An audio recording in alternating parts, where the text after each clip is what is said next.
My husband walked out on me just days after I gave birth. All because his ex texted saying she missed him and he told me, "She makes me feel like myself again." He left me to raise our newborn alone. But just 6 months later, she dumped him for her married boss. And now he's standing pathetically at my door, begging for a second chance. He sobs every night, regretting the biggest mistake of his life and longing for his family. 6 months ago, I was a new mother battling postpartum depression, abandoned by the man I believed would always love me. Today, I am a resilient single mother who has finally discovered her voice. My name is Emma, and this is the story of how my husband's betrayal became my path to freedom. David and I first met in college 8 years ago. He had a charming demeanor, was ambitious, studying business, while I pursued my nursing degree. We felt an immediate connection. He was witty, attentive, and genuinely seemed interested in building a future together. We dated for 3 years before he proposed with an elaborate beach sunset, which I thought was the most romantic gesture ever. Our marriage was good for the first few years. We purchased a house in a quiet neighborhood, both progressed in our careers, and began discussing starting a family seriously. David worked in marketing for a tech company, putting in long hours but earning well. I was at the local hospital, enjoying my work in the pediatric ward. We appeared to have everything sorted out. The pregnancy was planned and desired by both of us. David was incredibly excited when I told him. He immediately began talking about converting the spare room into a nursery, buying baby books, and even downloaded pregnancy apps to track our baby's development. For 7 months, he was the ideal expectant father, attending every appointment, assembling the crib, and painting the nursery walls a soft yellow since we wanted to be surprised about the gender. But during my 8th month, something shifted. David started working even later, returning home exhausted and distant. When I tried to discuss baby preparations or my anxieties about becoming a first-time mom, he'd give distracted responses while scrolling his phone. I attributed it to work stress and pre-baby nerves. Everyone told me it was normal for fathers to feel overwhelmed as the due date neared. Lily was born on a Tuesday in March after 18 hours of labor. David was there holding my hand, crying when he first held our daughter. For those first few days in the hospital, everything seemed perfect. He was attentive, constantly taking pictures, calling our families to share updates. I believed whatever distance I'd felt during those last weeks of pregnancy had vanished. However, once we were home, David transformed. He would disappear into his office for hours, claiming he needed to catch up on work. He'd feed Lily her bottle but hand her back to me the moment she started crying. When I'd ask for help with night feedings, he'd say he needed his sleep for work. I was operating on perhaps 2 hours of sleep a night, struggling with breastfeeding, and dealing with the overwhelming emotions of new motherhood. By the second week, I knew something was deeply wrong with me. The baby blues I'd been told were normal felt like something much darker. I was crying constantly, feeling utterly inadequate as a mother, and experiencing intrusive thoughts that terrified me. When Lily would cry, I'd feel this crushing anxiety that I was failing her. I'd look at other moms online who seemed to have everything together and felt somehow defective. I attempted to talk to David about how I was feeling, but he'd just say things like, "All new moms feel overwhelmed," or, "You just need to get into a routine." When I suggested I might need to talk to someone about postpartum depression, he actually rolled his eyes and said I was being dramatic. "You're just tired," he'd insist. "This is what having a baby is like." The night everything changed began like any other. Lily had been fussy all evening, and I'd been walking around the house with her for hours trying to calm her. I was still in my pajamas at 8 p.m., hadn't showered in 3 days and felt like I was losing my mind. David was in the living room watching TV, acting as if nothing was amiss. "Can you please help me?" I asked, gently bouncing Lily while tears streamed down my face. "I don't know what she wants, and I'm so tired I can barely think straight." David glanced up from his phone with an annoyed look. "I worked all day, Emma. I need some time to decompress." "You're home all day anyway." That comment shocked me because I was on maternity leave, but home all day meant caring for a newborn around the clock, not relaxing and watching TV. I was about to respond when his phone buzzed. The way his face lit up when he looked at the screen made my stomach drop. "Who's texting you?" I asked. "Just work stuff," he said, but he was already typing back with a small smile I hadn't seen in months. Over the next few days, David's phone became his constant companion. He would text during dinner, disappear to take calls, and was always angled away from me when typing. The distance between us grew wider each day, and my postpartum depression worsened. I felt like I was drowning, and the one person who was supposed to offer a lifeline was busy texting someone else. On Friday night, 2 weeks after Lily was born, I finally confronted him. I'd been up all night with the baby, was having a particularly bad mental health day, and desperately needed support from my husband. "David, I need to talk to you about getting help," I said as he walked in from work. "I think I have postpartum depression, and I'm really struggling. I called my doctor, and she can see me Monday, but I need you to understand how serious this is." He sat down, put his briefcase aside, and looked at me with what I can only describe as contempt. "Emma, you're being ridiculous. You're just tired and emotional. Every new mom goes through this." "This isn't normal tired," I said, beginning to cry. "I'm having thoughts that scare me. I feel like I'm failing at everything. I need help, and I need you to support me through this." That's when his phone buzzed again, and instead of comforting his wife, who was clearly in crisis, he looked at his phone and smiled. "Who is that?" I demanded. David hesitated for a moment, then uttered the words that shattered my world. "It's Sarah." Sarah, his ex-girlfriend from college, the one he dated for 2 years before we met, the one he'd always claimed he was just friends with even though she tried to reconnect with him multiple times over the years. "Why are you texting Sarah?" I asked, though part of me already knew the answer. "She reached out a few weeks ago," he said, not even having the decency to look guilty. "She's going through a divorce and needed someone to talk to." "A few weeks ago? You've been talking to your ex-girlfriend for weeks, while I've been struggling with postpartum depression." "It's not like that," he said defensively. "She's just a friend. She understands me in a way that—" He trailed off, realizing what he was about to say. "In a way that what, David?" "Finish that sentence." He looked at me, then truly looked at me for the first time in weeks. I was still in my milk-stained pajamas, my hair unwashed, holding our 2-week-old daughter while tears streamed down my face. And I saw something in his expression that broke my heart. Disgust. "In a way that you don't right now," he said quietly. "Sarah makes me feel like myself again. Not like a burden." The words hit me like a physical blow. "A burden? You think I'm a burden?" "Emma, look at yourself," he said, his voice growing colder. "All you do is cry and complain. You're constantly asking for help with everything. Sarah and I can actually have normal conversations about things other than diapers and feeding schedules."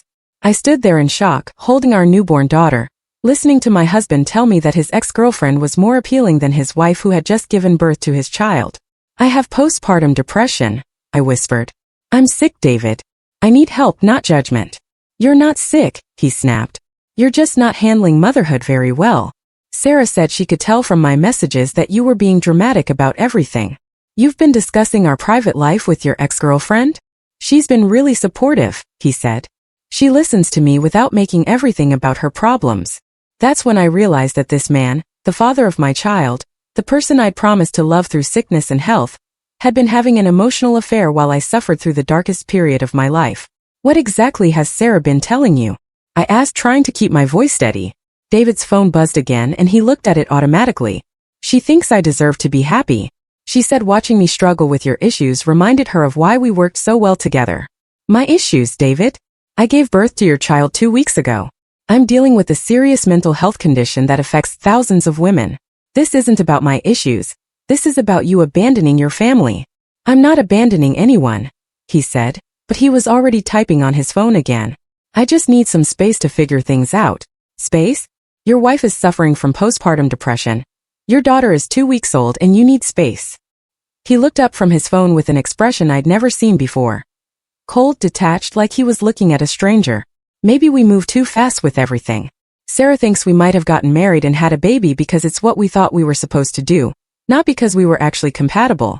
The audacity of him discussing our marriage with his ex-girlfriend while I held our newborn was breathtaking. "Are you having an affair with her?" "We're just talking," he said quickly. But Emma, being with her again, it reminded me of who I used to be before all this responsibility and stress. "She makes me laugh, she's independent. She doesn't need me for every little thing. I'm recovering from childbirth and dealing with a mental health crisis. Of course I need help right now." "But when does it end?" he asked, his voice rising.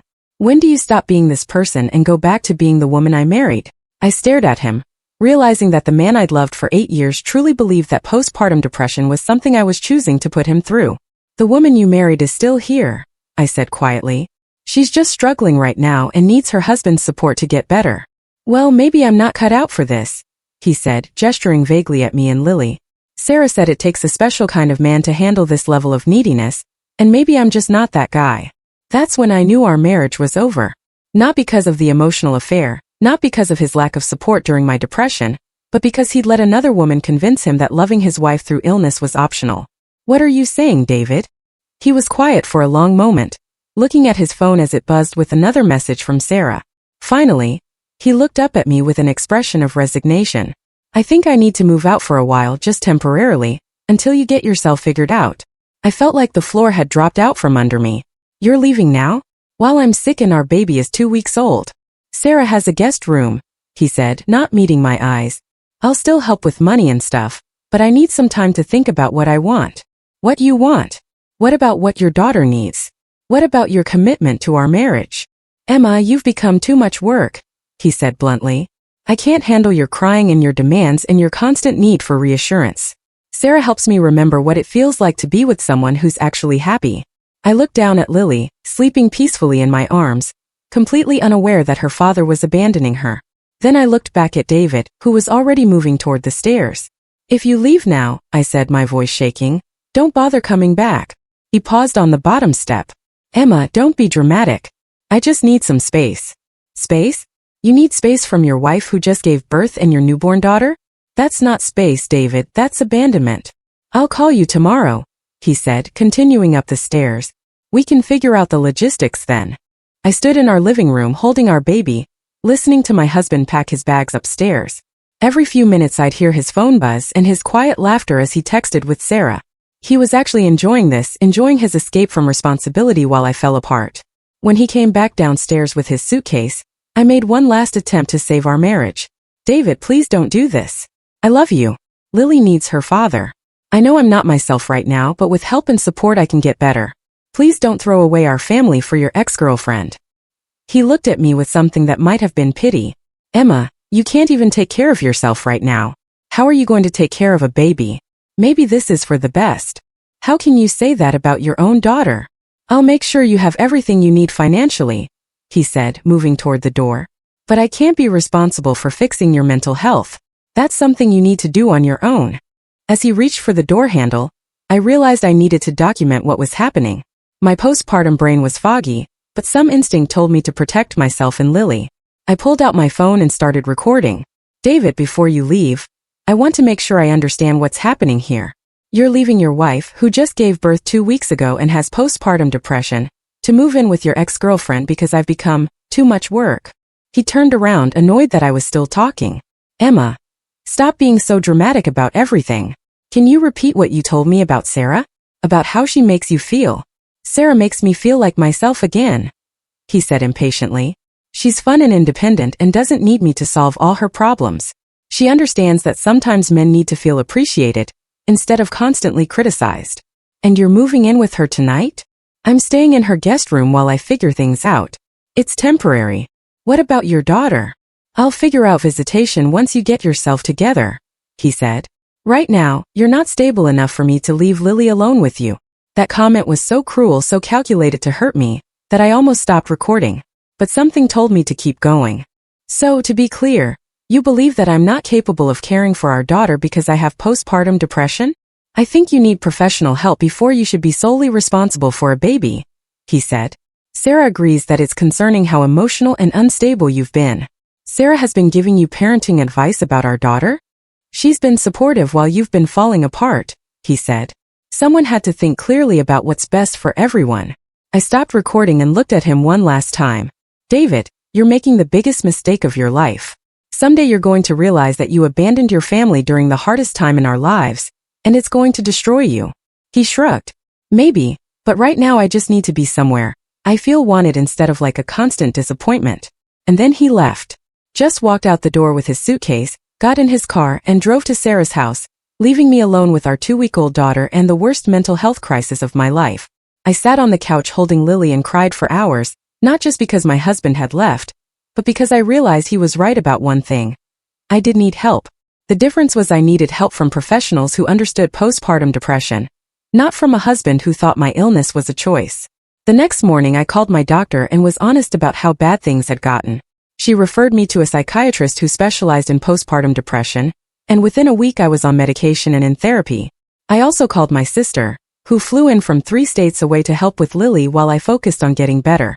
David texted sporadically for the first few weeks, asking how Lily was doing and sending money for expenses, but he never asked how I was doing or showed any interest in rebuilding our marriage. Through mutual friends, I heard that he and Sarah were very much together, posting photos on social media of their happy couple activities, while I struggled through the hardest period of my life. The medication and therapy helped tremendously. Within a month, the fog of depression started lifting, and I began to feel like myself again. More importantly, I started bonding with Lily in the way I'd always imagined. She was such a sweet, easy baby. The problems I'd been having weren't because I was a bad mother, but because my brain chemistry was completely disrupted by postpartum depression. As I got stronger, I also got angrier. David had abandoned us during a medical crisis, not because our marriage was fundamentally broken, but because his ex-girlfriend had convinced him that my illness made me unworthy of love and support. He had chosen the easy path, running away with someone who had no responsibilities or challenges, instead of honoring his commitment to his family. 3 months after he left, I filed for divorce. I wanted full custody of Lily, significant child support, and half of everything we built together. David tried to argue that I was being vindictive, but my lawyer pointed out that abandoning your wife during postpartum depression while moving in with an ex-girlfriend was pretty clear grounds for divorce. The custody evaluation was particularly satisfying. The court-appointed psychologist met with both of us and was appalled by David's decision to leave during my medical crisis. She noted that I'd sought appropriate treatment immediately, was responding well to medication and therapy, and had created a stable, loving environment for Lily. David, meanwhile, was living with his girlfriend in what the psychologist termed an unstable, transitional relationship, and had made no effort to maintain a relationship with his daughter. That's when David's perfect new life started falling apart. Apparently, Sarah's divorce had been finalized around the time David moved in with her, and she'd been getting a substantial settlement from her ex-husband. But she'd also been having an affair with her married boss at the law firm where she worked. And when David found out, their relationship imploded. The irony was delicious. Sarah, who had convinced David to leave his wife for being too needy and dramatic, turned out to be having an affair with her boss while David was living with her. The woman who had told David he deserved someone independent and low maintenance had been cheating on him with a married man the entire time. I heard about their breakup through David's brother, who felt terrible about how everything had happened. Apparently, David had come home early one day to find Sarah and her boss together. When he confronted her, she told him that their relationship had always been temporary, and that she'd never intended to build a life with him. "I thought you were getting divorced anyway," she told him. "I never said I wanted to be your rebound girlfriend forever." Within a week, Sarah had moved to another city with her boss, who'd finally left his wife. David was suddenly alone, without his wife, without his girlfriend, and without daily access to his daughter, living in a studio apartment and facing significant child support payments. That's when the calls started. First, it was just occasional texts asking how Lily was doing. Then it was longer messages about how much he missed us. Then it was calls where he'd cry and apologize and beg me to consider reconciliation. "Emma, I made the biggest mistake of my life," he said during one particularly pathetic call. "I was so stupid. I let Sarah convince me that you were the problem, but she was manipulating both of us. I should have supported you through your depression instead of running away." "Yes, you should have," I said calmly, "but you didn't. You chose to abandon your family during a medical crisis." "I know, and I'll regret it for the rest of my life. But can't we try again for Lily's sake?" "David, Lily is fine.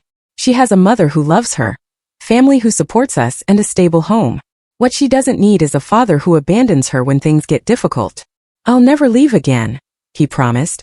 "I understand now how wrong I was. Sarah made me think that your depression was somehow your fault, but I know better now. The problem was I knew better too. I'd learned that I was stronger than I'd ever imagined, that I could handle single motherhood, and that I deserved a partner who would love me through illness and health, not just when it was convenient." 6 months after David left, I was in the best shape of my life, mentally, emotionally, and physically. Lily was thriving. I was excelling at work after returning from maternity leave, and I'd built a support system of friends and family who actually showed up when I needed them. David, meanwhile, was spiraling. He'd been demoted at work after his productivity dropped during the Sarah drama. He was living in a depressing apartment, paying significant child support, and seeing Lily only every other weekend under supervised visitation because he failed to establish a relationship with her during her first months of life. Last week, David showed up at my door at 11 p.m., crying and begging me to take him back. "Emma, please," he sobbed. "I know I don't deserve it, but I love you and Lily so much. I was going through something, and Sarah took advantage of it. I see that now." I looked at this man who had once been my husband, who'd abandoned me during the darkest period of my life, who'd let another woman convince him that my illness made me unworthy of love. David, I said quietly, do you remember what you said to me the night you left? I said a lot of things I didn't mean, he replied quickly. Actually, you meant every word. And I recorded all of it. His face went white. What do you mean? I pulled out my phone and played back his voice from that horrible night.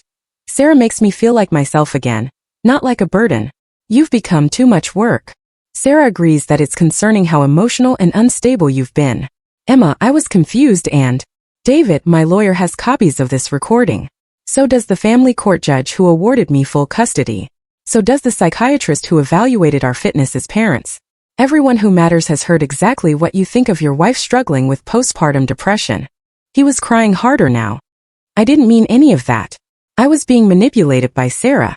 You were being enabled by Sarah, I corrected. She didn't make you believe those things about mental illness and marriage. She just gave you permission to act on what you already believed. Please, Emma, I'll do anything to make this right. I looked at him with something I'd never felt before. Complete indifference. David, there's nothing to make right. You showed me who you really are when things get difficult. You taught me that I can't depend on you when I need support the most. That's not something you can take back with apologies. What about Lily?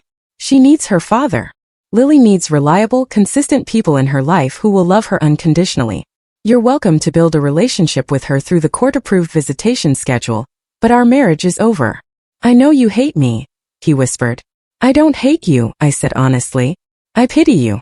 You had a wife who loved you, a beautiful daughter, and a chance to be the kind of man who supports his family through difficulties. You traded all of that for a fantasy with someone who was using you. That's not something I did to you. That's something you chose. He left that night and I haven't seen him since. Through his brother, I heard he's been going to therapy and trying to figure out how to be a better father to Lily during his limited visitation time. I hope that's true for her sake. As for me, I'm building a life that's better than anything I had during my marriage. Lily and I have routines and adventures and so much love between us. I've met other single moms who've become genuine friends. I've even started dating someone who finds my strength in overcoming postpartum depression attractive rather than frightening.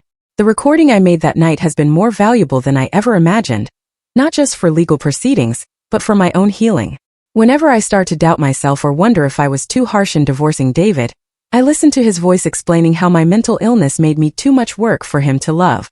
It reminds me that some people will love you through sickness and health, and others will abandon you the moment loving you becomes inconvenient. David taught me which kind of person he was, and more importantly, he taught me what kind of person I want to be for Lily. The postpartum depression that David saw as a character flaw was actually a medical condition that, with proper treatment and support, resolved completely. The marriage that I thought was built on unconditional love was actually conditional on my ability to be the wife David wanted, rather than the person I actually was. Today Lily is 8 months old, healthy and happy. David is allowed supervised visits every other weekend, which he sometimes skips when he's going through something. Sarah is living across the country with her married boyfriend, probably convincing him that his wife is too much work. And me? I'm finally the person I was always meant to be. A strong, independent mother who knows her worth and won't settle for anyone who sees her struggles as burdens rather than opportunities to show love. The best revenge isn't getting David back. It's realizing I never needed him in the first place.